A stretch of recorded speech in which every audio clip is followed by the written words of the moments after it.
Rotary international की सदर Stephanie ए अर्चिक ने कासमाबाद में वाक़ हैदराबाद के दाखिली दरवाजे अब्दुल्ला मॉल का दौरा किया। उनके हमरा director Rotary International Faiz Kidwai, fiscal agent Pakistan PDG और अब्दुल्ला बिल्डर्स के रूह रवा engineer Iqbal Qureshi, governor Rotary International district 3271 Mohammad Hanif Khan समेत रोटरी के दीगर कायदीन भी मौजूद थे। RI प्रेसिडेंट जब अब्दुल्ला मॉल पहुंची तो उनका निहायत गर्मजोशी से इस्तकबाल किया गया। इस मौके पर कमांडर स्कूल के बच्चों ने इस्तकबाली तराना पेश करते हुए मेहमान का वालिहाना इस्तकबाल किया और फूलों के गुलदस्ते भी पेश किए, जिस पर स्टेफनी ए अर्चिक ने निहायत खुशी का इजहार किया और तलबा व तालिबात का शुक्रिया अदा करते हुए उन्हें खूब सराहा। जबकि उन्होंने वहां मौजूद रोटेरियंस और रोटरैक्ट से मुलाकात की और बाहिमी दिलचस्पी के उमूर पर तबादला ख्याल भी किया। बादशाह स्टेफनी ने रोटरी पाकिस्तान की जानिब से गरीब बच्चों के लिए फराहम की जाने वाली मोबाइल लाइब्रेरी का इफ्तिताह किया। उन्होंने लाइब्रेरी में मौजूद किताबों और सोलर सिस्टम के तहत दिखाई जाने वाली बच्चों की मालूमाती वीडियोज में गहरी दिलचस्पी का इजहार किया और इन लाइब्रेरीज को पसमानदा इलाकों के बच्चों के लिए बेहतरीन तोहफा करार दिया। शुल्का से खिताब करते हुए RI प्रेसिडेंट ने कहा कि पाकिस्तान आकर उन्हें बहुत खुशी महसूस हो रही है। पाकिस्तान में रोटरी ने नुमाया खिदमात अंजाम दी हैं। उनकी ख्वाहिश है कि खिदमात के इस दायरे को मजीद बढ़ाया जाए।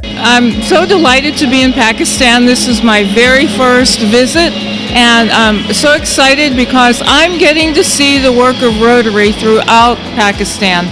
You know, in Rotary we have a vision statement that says together we get together and create lasting change, and that's certainly what I'm seeing here.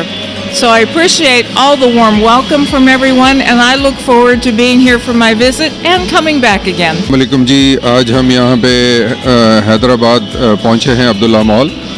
We are very lucky to have our Rotary International President Stephanie Orchik and her aide Tom Gum.